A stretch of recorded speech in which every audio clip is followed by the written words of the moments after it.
हरे कृष्णा। स्वागत है आपका हमारे चैनल दिव्य श्रीविका में। माघ महीने में शुक्ल पक्ष में जया एकादशी आती है। जया एकादशी व्रत करने वाले के पितृ कुयोनि को त्याग कर स्वर्ग में चले जाते हैं। इसके प्रभाव से पितृपक्ष की 10 पीढ़ियां, मातृपक्ष की 10 पीढ़ियां मोक्ष को प्राप्त होती हैं। जया एकादशी व्रत में भगवान विष्णु के माधव रूप की पूजा करनी चाहिए। पुराणों के अनुसार इस व्रत और पूजा से विजय मिलती है।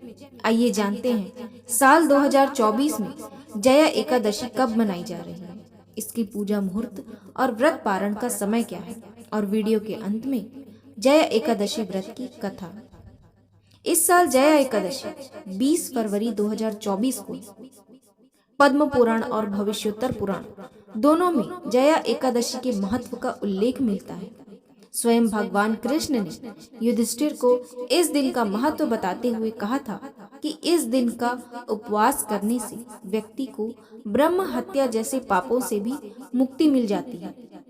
पंचांग के अनुसार माघ महीने के शुक्ल पक्ष की एकादशी 19 फरवरी 2024 को सुबह 8:49 पर प्रारंभ होगी और अगले दिन 20 फरवरी 2024 को 9:55 पर समाप्त होगी। इसलिए उदया तिथि के अनुसार एकादशी 20 फरवरी 2024 को मनाई जाएगी। पूजा का मुहूर्त सुबह 9:45 से लेकर दोपहर 2 बजे तक होगा।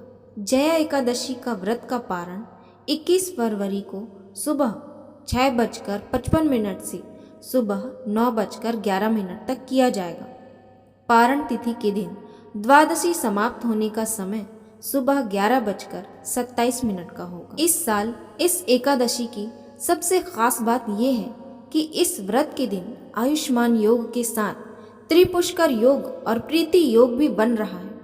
इस वजह से जया एकादशी के दिन व्रत करने से व्रतियों को विशेष फल की प्राप्ति होगी। भगवान विष्णु के आशीर्वाद से उनके घर में कभी धन धान्य की कमी नहीं होगी। अब वीडियो के अंत में जया एकादशी की व्रत कथा।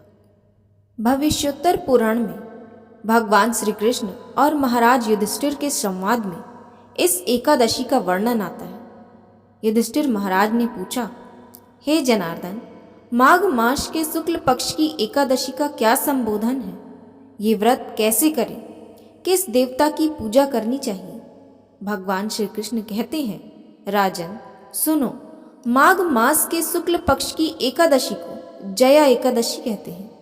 सब पापों का हरण करके मोक्ष देने वाली ये उत्तम तिथि है। जो कोई भी इस व्रत का पालन करेगा उसे पिशाच योनि प्राप्त नहीं होगी।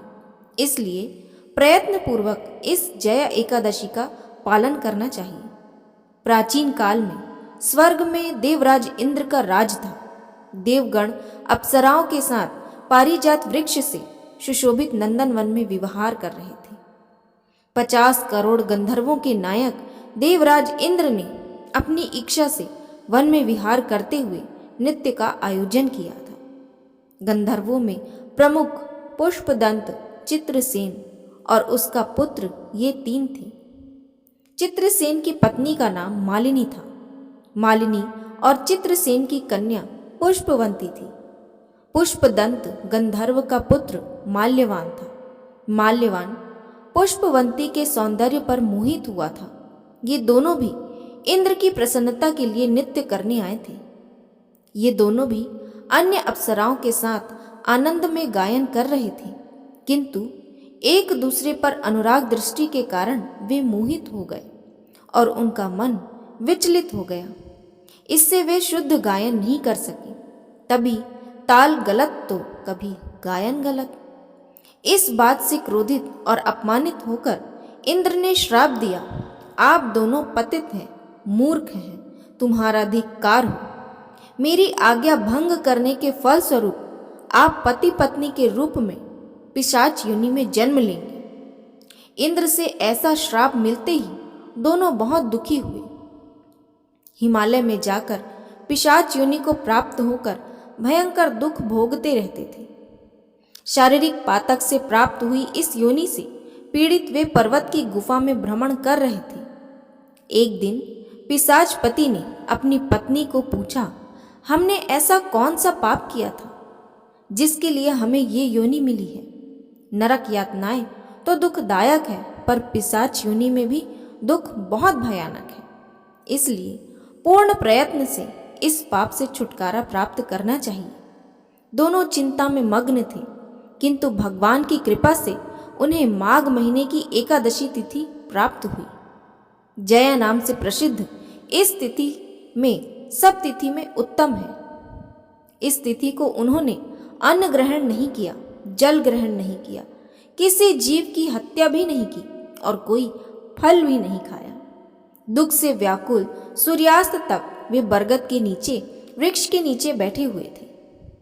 भयानक रात उनके सामने उपस्थित हुई, पर उन्हें निद्रा तक नहीं आई। कौन से भी प्रकार का सुख और काम सुख भी उन्होंने नहीं भोगा। रात्रि समाप्त होकर सूर्योदय हुआ, द्वादशी का दिन निकला। उनसे जया एकादशी के व्रत का पालन हुआ। उन्होंने रात भर जागरण किया था। व्रत के प्रभाव से और भगवान विष्णु की शक्ति के कारण दोनों इस योनि से मुक्त होकर अपने पूर्व रूप को प्राप्त हुए। उनके हृदय में फिर से पहले का अनुराग उत्पन्न हुआ। अलंकार से शोभित होकर विमान में विराजमान होकर स्वर्ग लोक में गए। देवराज इंद्र के सामने प्रसन्नता पूर्वक जाकर उन्हें सादर प्रणाम किया। उन्हें पूर्व रूप में देखकर इंद्र को आश्चर्य हुआ और उन्होंने पूछा कि किस पुण्य के प्रभाव से आप पिशाच योनि से मुक्त हुए? मुझसे श्राप पाकर भी आप कौन से देवता के आश्रय से श्राप मुक्त हो गए हैं? माल्यवान ने कहा, हे स्वामी, भगवान वासुदेव की कृपा से तथा जया एकादशी के व्रत से हम पिशाच योनि से मुक्त हुए हैं। देवराज इंद्र ने कहा, अब मेरे कहे अनुसार आप दोनों सुधा पान कीजिए। जो लोग भगवान वासुदेव की शरण लेते हैं और एकादशी व्रत का पालन करते हैं, वह हमें भी पूजनीय है। भगवान श्री कृष्ण ने कहा, हे राजन, इसलिए एकादशी व्रत का पालन करना चाहिए। हे नृपश्रेष्ठ, जया एकादशी ब्रह्म हत्या के पातक से भी मुक्त करती है। जिसने जया एकादशी के व्रत का पालन किया, उसने सभी प्रकार का दान तथा यज्ञों का अनुष्ठान करने जैसा है। इसकी महिमा पढ़ने और सुनने से अग्निष्टोम यज्ञ का फल प्राप्त होता है। जय श्री विष्णु हरि।